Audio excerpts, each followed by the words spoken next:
Well, hey, everybody, welcome back to week 3 of Digital Marketing Wednesday with the world famous now, Coach Ben Mathis. He's all over the interwebs sharing his digital marketing knowledge. And we're excited to have you guys back here today. What you may not know is we also have a mullet growing contest going on. Since we've not been able to get our haircut, Ben has his tucked in really nicely. Mine is tucked in pretty nicely as well. So we got a world-class rat tail going on here. You didn't come to hear about that, though. You came to hear about what's out on the leading edge of digital marketing. So today we got a handful of things Ben's going to dig in with you guys on. Among them are crafting messages for increased lead conversion. I know you guys are really focused on that right now, Ben. Looking at some of the internal and external digital marketing gaps that we may have in our organizations and how to address those. And that'll also lead into things like funnels and conversions and stuff like that. So Ben, as you and I were prepping for this, we were talking about, and this came up on a call with the rest of our team earlier this week, where times like these inevitably expose gaps that we all have, and every business has gaps, yours, mine, anyone who's watching this video. So I'd love your perspective on what you're seeing in the exposure of internal or external gaps on the digital marketing side. And maybe that sets as a little appetizer for us for today's session. How's that sound? Yeah, absolutely. So it's a good question. And I've said before, I consider us to be pretty good at digital technology in general. We've done it for a while. It's been kind of the thing that I built our business on.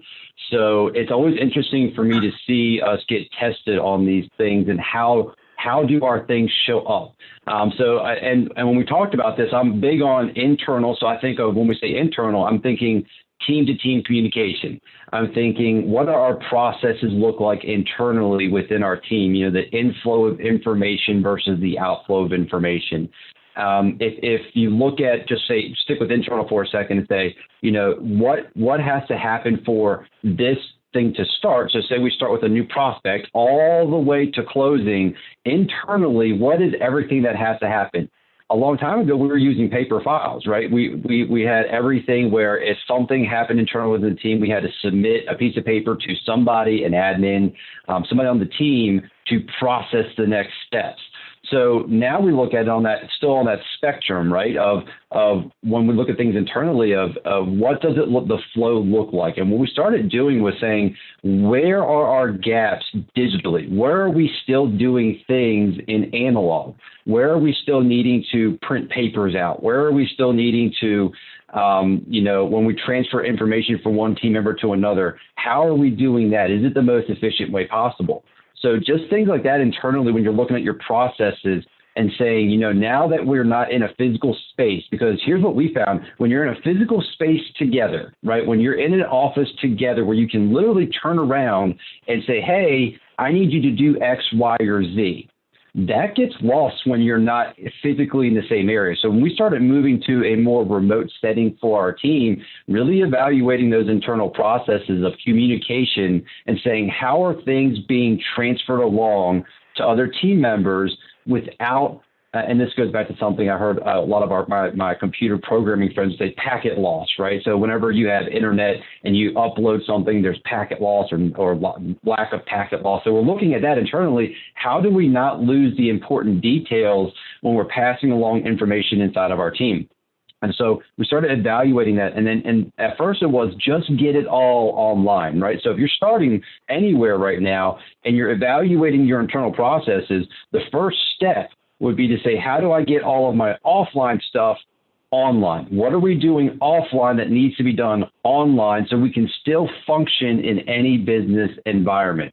That's the first step. Now, we're pretty much all online. All of our stuff's online. All of our documents are online. Our submission processes are online. Our communication's online.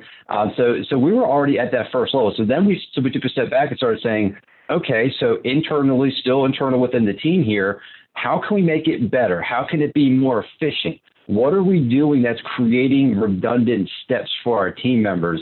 Really looking at, for example, email was one of the things we started really looking at heavily, saying how much time are we wasting inside of an email trying to pick out particular pieces of information? And this is especially important on my admin side, where they were spending so much time filtering through emails, where we would use that almost as a text messaging system internally to send a message to our team members.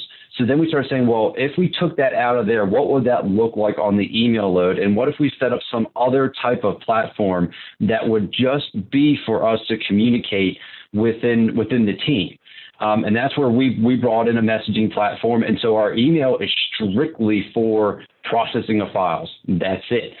We communicate with our clients that way. So that's that external piece a little bit. Internally, though, if people have questions, if we have issues pop up in a transaction, we have all that done on a separate platform. We also pull that out of text too. So because your texting can get so bogged down when you have 2 or 3 or 5 or 10 or 15 different chains of text with different people in a transaction, we started pulling that out, or we would just communicate with the people that we had to communicate with in text messages or on emails.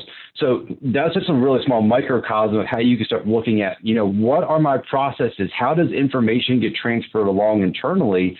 And can you make it better? If you're already doing it, can you make it better? And I'm willing to bet you can. I'm willing to bet there are things that you have let slide by, inefficiencies that you have let slide by, that can improve the amount of time it takes to do something.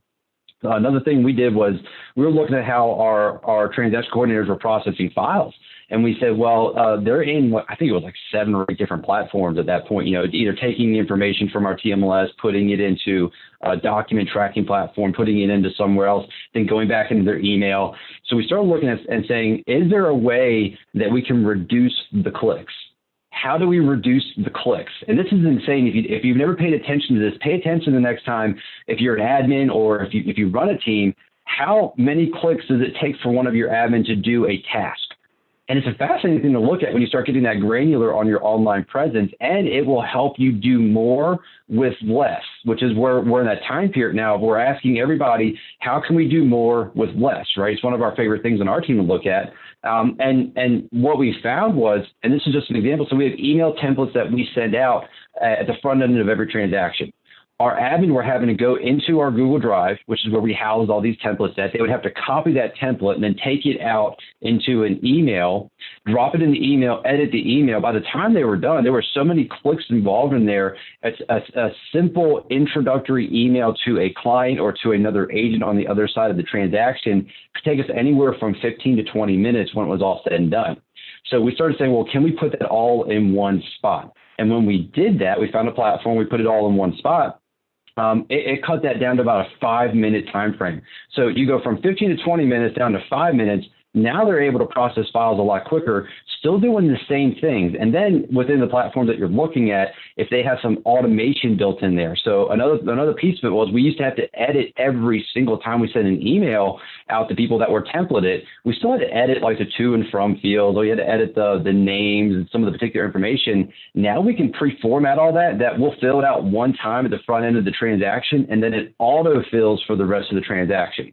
So it saves them even more time throughout. So now they're able to go do more things, which for our admin departments, go love on our clients more, which is a big piece of what technology is allowing us to do. So internally, it's communication and then efficiency after you get it all online. So that's kind of the steps internally.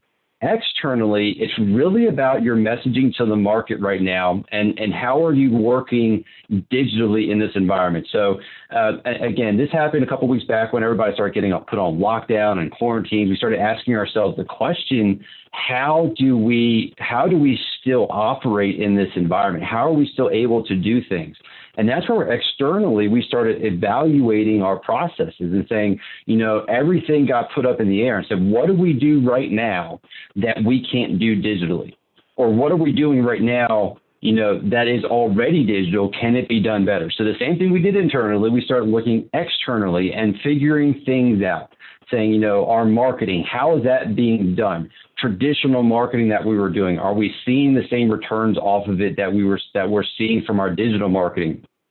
when we market digitally, are we putting a lot of oomph behind it in terms of how far down that rabbit hole have we gone before, between the 3D tours, between walking video tours on top of a video of the property, but actually doing a walking tour of the property? How are we formatting all of that out? And then taking all of that and presenting it to our sellers or to our buyers and saying, you know, how are we going to help you find a home in this digital age, or how are we going to help sell your home in this digital age? So then it was, what else do we do throughout the process that we weren't doing before that was more analog, now we want to make it digital? A good example of that was for every person that we start working with as a buyer, we create a home buyer booklet, right? We have a very extensive book that we've built out. It's like 70 pages long, and it goes through everything in the contract to close process for them. Everything from searching homes to writing offers to give them a sample appraisal. It shows them a sample inspection report where we've broken it down and said, this is what to expect. This is what it looks like. So when you get one, don't freak out if it's a 50-page inspection report.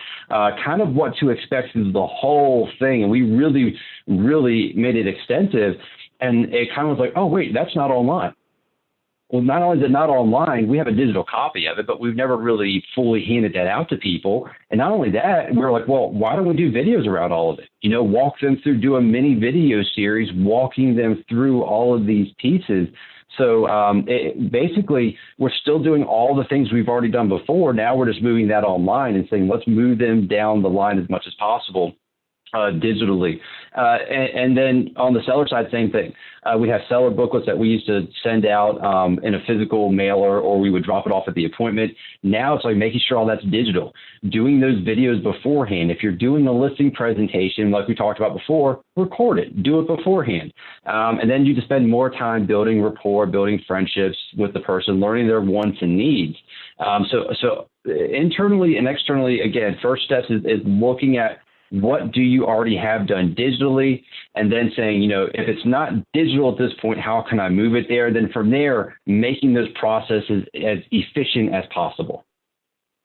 I think it's a great synopsis, Ben, of looking at the gaps that could exist in any organization. You know, one of the things we talked about last Friday on Thought Leader Friday with Mike Ashcraft, and I'll pose a similar question to you. For those of you who weren't able to join us on that, just look back through the feed on our page, and you can check out that interview. And Mike was talking about leading his organization, multi-million-dollar budget, 70 staff members, multiple campuses, and a big digital infrastructure already in place, walking into this thing that they were able to build on top of. So I'll pose a similar question to you, Ben. So let's say I'm watching this right now, and I say, yeah, Ben, all of that sounds great, and you are already doing a lot of this stuff and you're building on it. And I'm freaking out a little bit because maybe I hadn't done any of this stuff yet, or maybe I was just getting started, or maybe what you're describing sounds like a whole lot of work, and I don't know if I really want to get into all of that. So how would you address that for those people who may have that question? Are you asking how, or should they? Let's do both. Yeah, dealer's choice. Okay, cool. So let's start with the should you. The answer is yes, you should. And I've expressed this before. That's the simple blunt side of it. But we've expressed this before. I truly believe you're seeing a shift in how the business is done. Not that some things won't go back to how they were before. I'm seeing things like, for example, we're doing a live Zoom call. This is now going to be normalized. How many people now know when you say, hey, why don't we hop on a Zoom call and I'll do a listing presentation that way with you? We don't have to meet in person. How many people are now going to go, oh, yeah, I totally know what you're talking about, because they used a Zoom call to talk with their grandchildren. They used a Zoom call to talk with family members. It's becoming normalized as part of the lexicon of how we're going to operate going forward. So should you do this? Absolutely, because I think it's going to become the standard more than the outlier. How to do it is a great question. Keep it simple is my first piece of advice. One thing that we went back and I started tearing this down, I would say about 3 weeks ago, we started looking and said, how much complexity do we have in our organization right now? And for me, there were some things I had built years ago, and we had just been using it. And it reminds me of that story about the great grandmother and the turkey, and every Thanksgiving they cut the head off or the neck off the turkey, and they said, well, why do you do that? And they ended up finding out it's because the pan wasn't big enough for the great grandmother. Had nothing to do with the turkey itself. That's kind of how we got in our business, right? We got to that point where it was like, well, why are we doing this? And it was like, oh, it's just always been that way. And does it make it the best way to do it? It was the best way we knew how to do it at that time. So I would strongly encourage, go through simplicity. Think of everything on a spectrum. So if I'm looking at gaps in my business, and I'll just use contract to close, because if you're in the business or not in the business, or you just started in the business, you at some point probably have done a deal. And I like to use this because it's a good way to wrap your mind around all the variables. So when you think of contract to close, there is a time spectrum. So if you know anything about us as coaches at this point, we like to talk in terms of spectrums and timelines, right? So we enjoy that. And whatever state you're in, most of them have a built-in timeline for your contract to close portion. I'll use North Carolina as the example because that's the state I'm in. And for us, there are 3 key dates that happen after you go under contract. The first one is the actual contract date, right? When we have signed contract or an executed contract where both parties have signed off on it, and then the monies get exchanged on it. So that's our first key date. The second key date is what we call the due diligence date. And what the due diligence date in North Carolina is it gives you a period of time after that contract date to do inspections and appraisals on the property. And you can even go back and ask for repairs. You can ask for concessions. And if you decide you don't want to purchase that property, you can back out at that point. You lose your due diligence fee is what we call it. And you don't have to buy the house. So you can back out. There's no repercussions to the buyer other than losing that fee. So that's our first two key dates we look at. Beyond that key date, after we pass that due diligence date, the final key date is the closing date. And in between those 3 key dates, so we have both at the beginning and the end, and then the middle piece, there are all these little variables in there. There's these little things that have to occur. You have inspections, you have appraisals, you have contractor estimates that have to go out. You have lender approval for the loan. You have different people moving in or out of properties. All of these things happen in between that spectrum. That is a great way for you to start building this process out there, because now you have a predefined period of time for you to start going through your processes and saying, okay, from the time something goes under contract, what is all the stuff that we do? What has to happen? Who do we have to communicate with? What has to be sent where? Who has to get the checks? What has to be signed off on? And start evaluating from that first date, and then just walk yourself all the way through to closing and say, okay, using those 3 key dates as kind of as the markers for yourself. Start building your processes out that way, and look at each piece of it and say, what are we already doing online? What are we not doing online?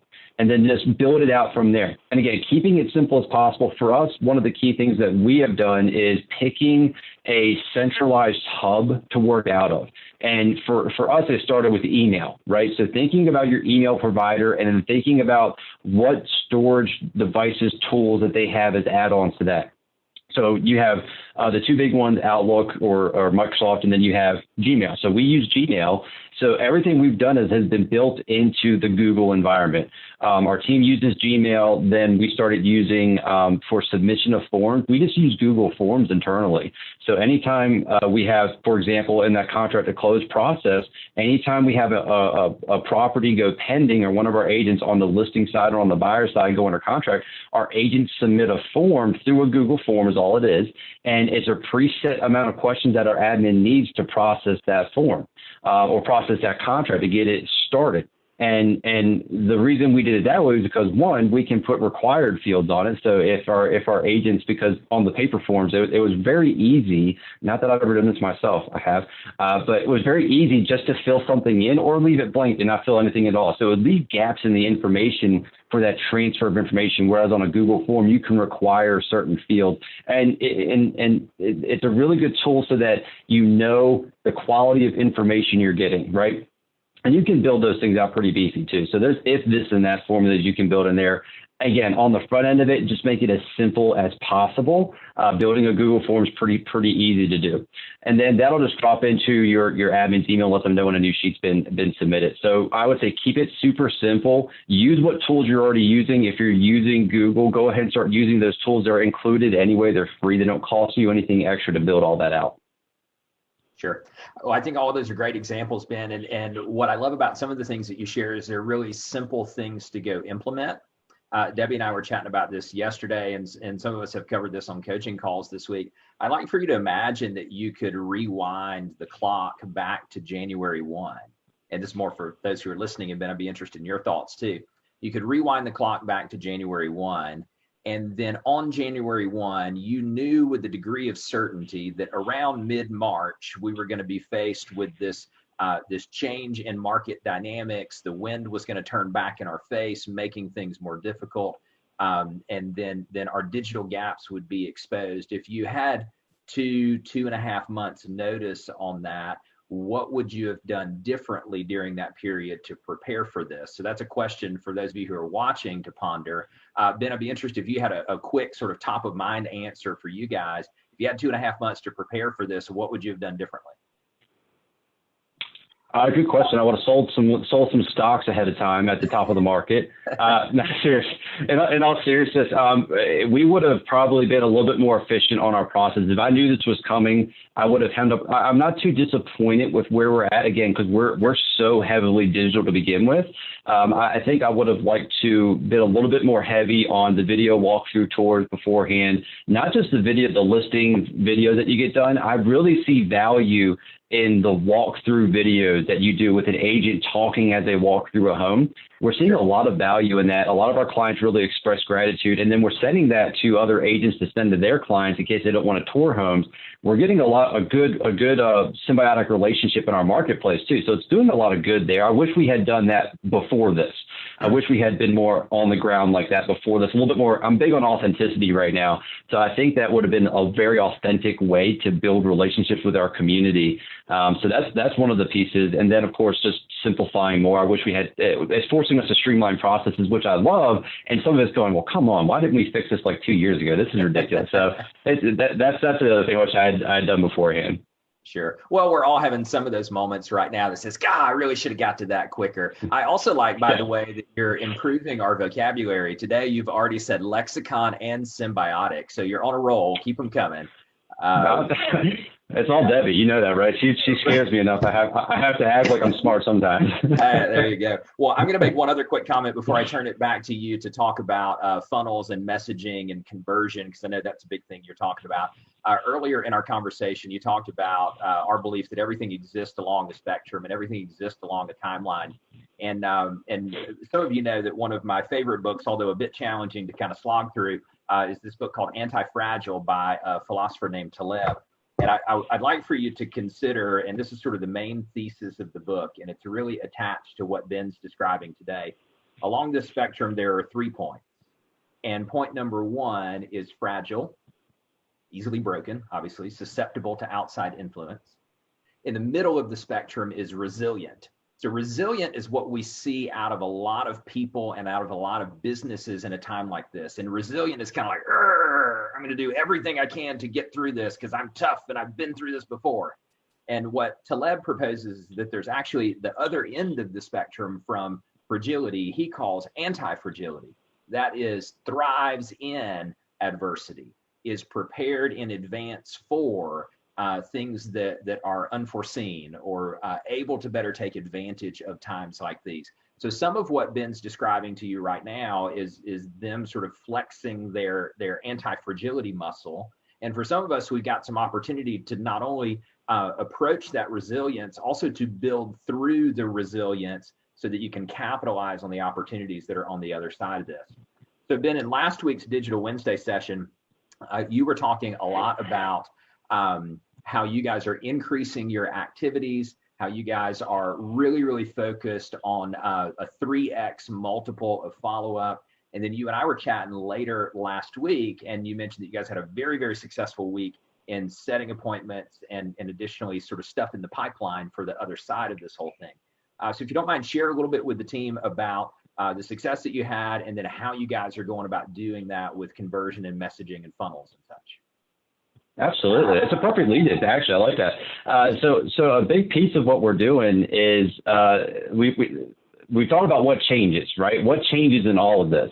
And time frames and motivation, right? That's the biggest thing that we're seeing. And so last week we went, I think 23, 24 appointments is what we said. And the thing when people hear that, they go, oh, those are all right now buyers or sellers. It's like, no, they're not right now buyers or sellers, but they are at some point this year going to buy or sell. And that is a message I am hammering into my team and a lot of the people that I coach as well, is that we're not so much building for a contract today, right? If a contract comes in today, will we take it? Absolutely. I'm not going to turn those away.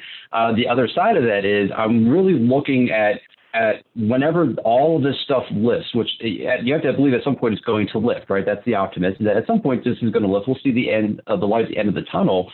And at that point, people are going to want to buy and sell. So right now I am attempting to grab my unfair share of the market. I am trying to take as much market share as possible while people are sitting back, because I know that if I do these Zoom calls with potential buyers or sellers who are 2 or 3 weeks down the road from actually being serious, or maybe they're farther out than that, once they feel like they're ready to go, I want to be there. I want to be the person. I want to be the team that's in front of them that has been helping them through the process, that has been informing them of what is going to happen or going on, or helping them find houses or build out what their perfect house looks like. I want to be that person. So right now, the messaging for us is answering those questions up front for them, getting those appointments on a calendar, doing a Zoom call. Again, not so much to get a contract or a listing on the market today. It's let's go ahead and get it prepped for the next several weeks, right? So a lot of our people have deferred maintenance anyway on our listings. So we're like, well, let's go ahead and start now, get things worked on. We'll do a Zoom call, walk us through the house. We'll talk about what we can do there. So really it goes back to when we're asking the question of what changes, it's motivation and time frame. Motivation and time frame, right? And I think what people get caught up on is we think in a world of black and white.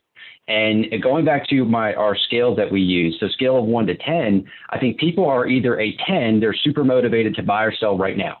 They have to do it right now, right? And that's it. And if they're not a 10, then they're a 1, which is they're not interested at all. They don't want to talk about real estate. Who wants to talk about real estate right now? There's a pandemic going on, right? So I think we put them in those 2 categories. And I think really there's a lot more gray in the middle. And that's the way we're framing our mindsets is some people who are between a 7 and a 10, they're still out buying and selling. We're still writing contracts on houses this week. In fact, that is still occurring because those people are in that mode of they have to, or they really, really, really want to buy or sell right now. They don't care what's going on in the world. They want to do it right now. And then the ones that you're getting that pushback from who have raised their hands, or maybe they raised their hands previously, they're in that 4, 5, 6 range in terms of motivation. And all that's changed with their motivation is uncertainty. So they're uncertain about the market. They're uncertain about timeframes. They're not saying no forever. They're saying no for the moment. So what we have to go back and do with them is reassure, build out the timeline that was in their head beforehand, and then move that to later on. And then you have the people who are like 1 and 3s now who aren't interested at all. And that's okay. We're still going to nurture them. We're going to talk about funnels in a minute, because I think there's 3 key funnels that you need to be working on all the time. And having these things set up will really help your businesses out. So going back to what changes, the first thing that changes is time frame and motivation. So then what has to change? The conversation has to change, right? So we have to change our conversations that we're having with everyone, or they're expecting a different conversation. So if the mindset is no longer, let me list your house today, let me list your house when you're ready, you have to start changing how you're approaching that conversation. So again, for us, it's just a simple, we're going beforehand, defining what their time frame and motivation was before everything went crazy. And then we go, okay, so based on that, when all this stuff settles down, the dust settles down, what's your time frame looking like at that point? And from there, we just build out, if it's a seller, we say, okay, are you buying another home? What does that next home look like? Where do you want to be? We're getting into their motivation at that point and building out their ideal home. And then for buyers, same thing. Time frame, motivation, shifting it to after this. Once everything settles down, what does it look like on the other side? So on the key changes, we have time frame, motivation. Your conversation has to change. And then the third key piece that has to change is your content has to change. Your content has to change. And this is really important depending on which funnel we're talking about. So when I think of content changing, I really think about, and this is something else Bill asked earlier about, what do I wish we had changed beforehand? And it's something we've been working on, and we just got really, really tuned into this in probably the past, I would say 5 or 6 weeks. We really started dialing this in, is really paying attention to the message we're sending out to the person that comes into our world. And when we look at content, changing our content, we really had to evaluate on 3 key sources. So the first key source, or the first key thing, is our source. Where did the lead prospect person come from, right? So if you've taken the digital marketing course that we have, or you've been with us for any amount of time, you've heard me talk about the top of the funnel versus bottom of the funnel leads.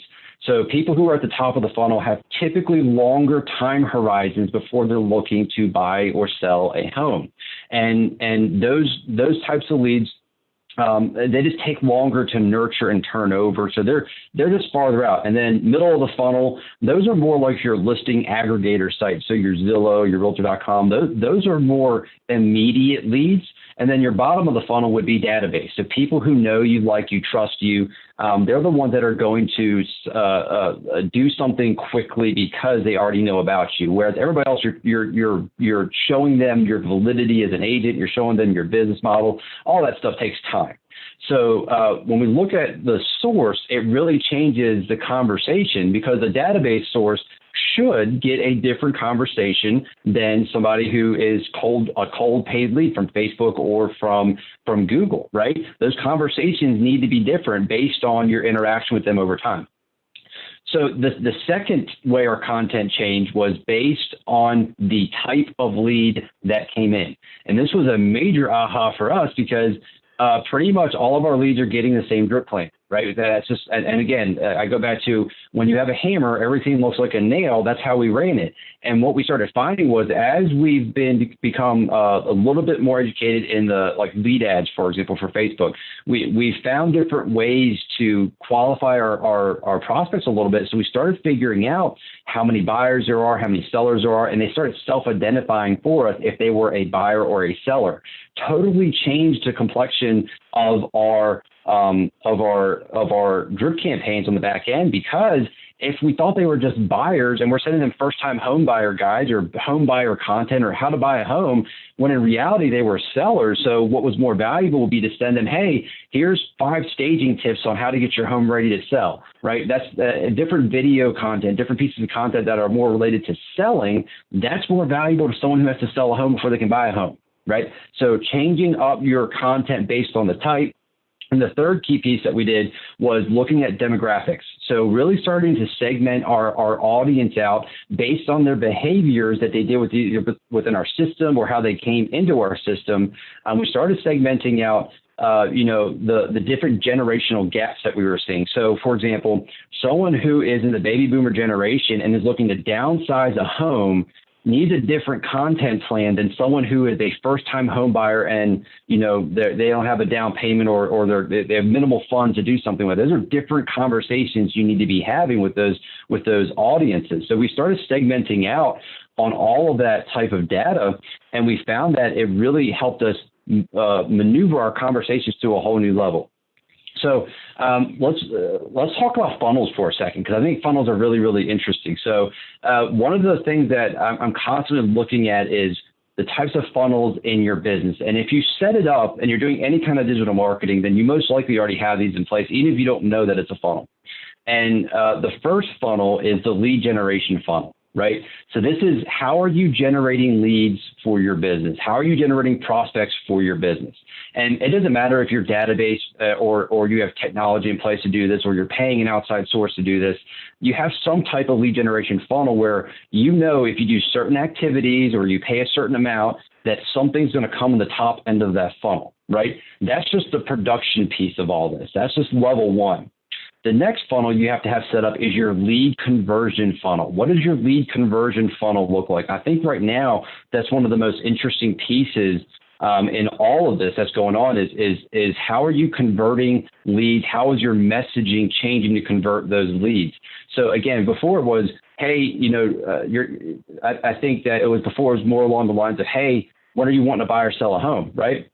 Now that messaging has to change of based on these conditions, what are you thinking about doing? When are you thinking about doing it? So lead conversion is that second funnel. And again, has to differentiate between, is this a database lead? Is this a past client? Is it an agent referral? Is it a Facebook lead, Google lead, Zillow lead, Realtor.com? You have to differentiate your funnels based on your sources. And then the last funnel that you have on the back end is your lead nurture or your lead cultivation funnel. This is that long-term, long-form content. And now's a good time to start working on all of this as you're building out different pieces of content, as you're recording different things. If you're taking your presentations and you're recording them, start chopping bits and pieces out of those videos and sending that out or putting it in a drip campaign. I think the number one thing on my list right now that I'm seeing as an opportunity is video. Using video at a high level, because before people were really uncomfortable with video. And again, I go back to people will resist change until it's forced upon them. And this has been forced upon them. We are now all on Zoom calls. So if you didn't like what you look like on video, guess what? Most likely you're going to end up on a Zoom call at some point in the next year or two. So might as well start using those videos to your advantage. So setting up those three funnels is really important on the back end, changing your messaging so that you're looking at, the motivation and time frame, since that's changed, changing your conversation the way we described, and then looking at content changes, and then really digging into video and putting all that together. And I think when you put all those pieces together, what you'll find is your conversion rates are going to start going up because you can base your content on things that they actually care about instead of you just sending them a whole host of emails or stuff that they aren't really interested in. Yeah, great point. I mean, particularly the part about changing the messaging to match the motivation of the person and bringing that degree of empathy to the communication that we're having. So as you were talking, Ben, I was sort of monitoring the comments that were coming in, and there were a couple of questions that showed up that hopefully you could grab. So one of the questions came in that said, your thoughts on taking client events that we would normally do as in-person events and moving them into some sort of an online space. I know we've seen lots of different examples of that. So any thoughts on your end on that part? I think it'd be cool. I mean, I'm very much I like beta testing everything. So you guys probably, if you follow me at all, you'll see stuff all the time where I have, there's so many pages and stuff too. I'm always beta testing. So I think it's a really cool idea. How effective will it be? I don't know. I think people are looking for different things to do right now. So how would you execute it? What would you do inside of it? I think something we do with MEC is the Live Music Thursdays. I think that's a really cool idea. You could probably get a local band or something to do a live event and have a chill hour with your people. I think that kind of stuff is really cool. And I know people are very, very much looking for things to do externally. So I'm not against the idea at all. And I think it's a great way. And again, I'm a big fan of if you can get in front of a group of people at one time, go for it. Sure. Yeah. And, this came up on a conversation I was having last week with a client. And so this idea of taking something that we would typically do in person and figuring out a way to do it slightly differently. And we began talking about this almost a month ago and hit it in the first edition of Digital Wednesday. How do we do things a little bit differently and keep the momentum going? So as a quick example, this particular client typically does a big sort of like a barbecue, pig picking, cookout kind of thing in the spring and has hundreds of people come to this particular event. And then the question was, so how do we do an event like that, knowing that we don't want to get hundreds of people together? And knowing that the restrictions are different in every state right now, the idea that emerged from that is instead of having everybody get together, we're going to do it as takeout orders and essentially do drive-through lines. And so have a band set up playing music so people, while they're waiting in line to pick up their to-go food, can roll the windows down, get some fresh air, listen to some live music. And then those who feel comfortable or can leave and pick up their plates are doing that. And then those who can't, then organizing a delivery service for those who are on lockdown or the elderly who don't feel comfortable leaving their house.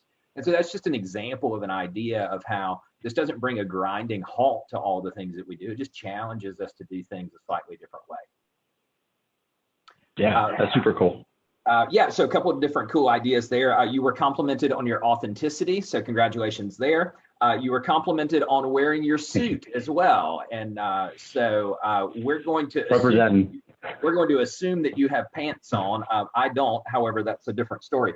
And then the final question. No Pants Wednesday. No Pants Wednesday. It's a new thing. We started it. Why not? There we go. So there was another question, all seriousness, there was another question about different platforms that you use and plugging some of these gaps. So you talked a little bit about how you guys are in the G Suite environment. Any other particular platforms that you just want to sort of pepper off a few of them for people to go check out? Yeah, for sure. So the biggest one, I'll say inter-team communication. Some teams love it, some teams hate it. I think you need to really build a system around it on how you communicate, and then dictate the flow of that is Slack. We use Slack internally, and the reason I like it is I tell my team members all the time, I get 60, 70, 80, I know text messages a day, and I get hundreds of emails a day. If I see a Slack message show up on my phone, I know it's important. So I'll stop what I'm doing typically and look at a Slack message before I read any of my text messages. So that's why sometimes people don't get a response from me on a text until later that evening. Internally, though, they know if they need me for something, they can Slack me a message and it shows up differently on my phone. And I'm like, oh, that's one of my team members. They need help with something or they need me for something. So Slack's a big one for inter-team communication. If you're not using a platform for transaction management, there's a couple of them out there that you can use. There's free versions. The one we went with was TC Workflow, and we have the paid version of it, and it is the bee's knees. I don't know how else to describe it. It literally hooks up to everything, and it made my admin so much more efficient. It's ridiculous. Sometimes I'm shocked at what they can do in there and the time frame. So again, it's all about. It may be a little more expensive in terms of had a free thing we were using before. We were using Trello, and we switched over to TC Workflow. I think it's like $100 a month or something. I can't remember exactly what it is. Unlimited files on it, and I mean their efficiency. I mean we're talking they knocked off 15 to 20 hours a week from just going back and forth between platforms. So it made a huge difference for us in output by switching them over to that platform. I think those are the big ones. And of course, Zoom. Like if you don't have a Zoom account, you need to get a Zoom account because just about everybody uses them at this point. Other than that, those are the main ones we use. Yeah, definitely. With password protected meetings so that you don't get Zoom bombed by someone, by the way. So true. Very true. Yeah, that's smart. So turn that on in the settings. Right, definitely. All right, so let's kind of wrap with this if you don't mind. And you may have two different answers to this question, and that's okay. So one question is, what's something that you guys are working on executing this week digitally that you're really excited about? It could be a new thing or it could be doubling down on an existing thing. You guys are on the leading edge, so I think we can take a lot of information away from that. So what's one thing you're executing this week? And then the other question would be, if there were one thing that you would say to the people who are watching this video that you would want them to go take action on now, because if they don't do it, they might miss the boat. What would that be? Good question. So the first one, I don't know if I get my secrets away right now. I'm kidding. What we're working on is, so I'm pretty stoked about this. And I told Debbie about it probably a couple months back where we'd started working on this, and it's beta testing. And then, of course, in every crisis, there is an opportunity, which is what we're always looking for. So we started working on an iBuyer program. And I mentioned this on a call last week, and it's pretty much we've got an investor group together. We have people who are wholesalers. We have people who want rentals. And we got them all in a group of figuring out how to break it down to do an iBuying program through our team.